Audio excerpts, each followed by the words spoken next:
دیکھیں، درس قرآن کریم کے لیے بہترین طریقہ یہ ہے کہ آپ ایک قرآن کریم جو اپنے سامنے رکھیں اسی چھاپے کا قرآن کریم لوگوں کے سامنے بھی رکھیں۔ مثلا 15 سطر والا ہے، 16 سطر والا ہے، 20 والا، جو وہی آپ کے سامنے ہو، وہی آپ کی مسجد کے مقتدی کے سامنے ہو،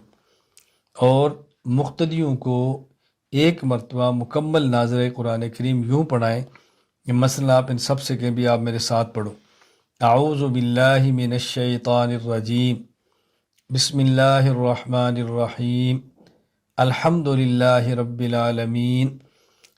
جن آیات کا آپ نے درس دینا ہے وہ آیات مقتدیوں کو اپنے ساتھ کہلوا دیں، تاکہ زندگی میں ایک بار ان کا مکمل قرآن کریم تجوید کے ساتھ ان کی زبان سے جاری ہو جائے۔ پھر آپ ایک ایک آیت کا ترجمہ کر دیں لفظی، پھر اس کے بعد مختصر سی تشریح کر دیں، اور کوشش کریں کہ آپ کا درس قرآن کا دورانیہ وہ آدھے گھنٹے سے زیادہ نہ ہو، اور کوشش کریں کہ ایک سال میں زیادہ سے زیادہ 2 سال میں آپ کا ایک بار قرآن کریم مکمل ہو جائے۔ انشاءاللہ اس کا بہت فائدہ ہو۔